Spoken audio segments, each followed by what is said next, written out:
ఏపీలో కొత్తగా అధికారంలోకి వచ్చిన టీడీపీ కూటమి ప్రభుత్వం కీలక నిర్ణయం తీసుకుంది.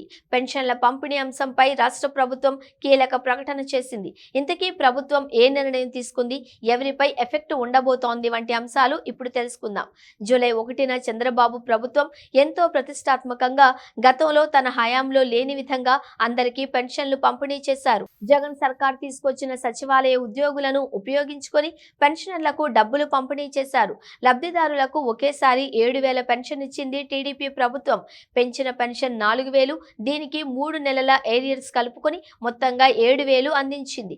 దీనివల్ల పెన్షనర్లకు ఊరట లభించిందని చెప్పుకోవచ్చు. అయితే ఇప్పుడు చంద్రబాబు సర్కార్ కీలక అంశాన్ని ప్రకటించింది. పెన్షన్ల పంపిణీ అంశంపై ముఖ్యమైన నిర్ణయం తీసుకుంది. రాష్ట్రంలో బోగస్ పెన్షన్లు ఉన్నట్లు ప్రభుత్వం భావిస్తోంది. అందుకే ఈ అంశంపై విచారణకు ఆదేశించారు ఏపీ సీఎం చంద్రబాబు నాయుడు. ఆంధ్రప్రదేశ్లో దాదాపు 2,50,000 బోగస్ పెన్షన్లు ఉన్నట్లు ప్రభుత్వం భావిస్తోంది. అందుకే ఈ అంశంపై విచారణ చేయాలని నిర్ణయించింది. అంటే టీడీపీ ప్రభుత్వ హయాంలో తొలి నెల పెన్షన్ల పంపిణీ తర్వాత ఇప్పుడే వెంటనే ఈ నిర్ణయం తీసుకోవడం గమనార్హం.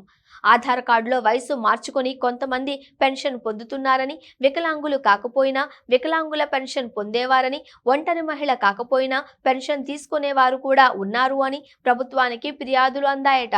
ఇప్పుడు ఈ అంశంపై చంద్రబాబు ప్రభుత్వం ఫోకస్ చేసింది. విచారణ జరిపించనుంది. ఇందులో అనర్హులుగా గుర్తించిన వారికి పెన్షన్ రాకపోవచ్చు. అంటే గతంలో జగన్ సర్కార్లో పెన్షన్ పొందిన వారిలో ఇప్పుడు చాలా మందికి పెన్షన్ రాదు అని అనుకోవచ్చు.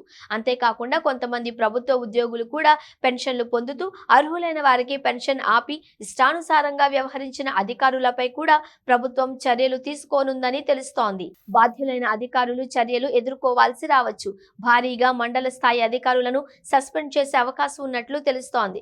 పెన్షన్ల అవకతవకలపై ముఖ్యమంత్రి చంద్రబాబు సీరియస్ గా ఉన్నారని ఈ అంశాల ఆధారంగా మనం తెలుసుకోవచ్చు. అయితే నెల రోజులు కూడా కాలేదు, అప్పుడే స్టార్ట్ చేశారుగా అని సర్వత్రా వినిపిస్తోంది.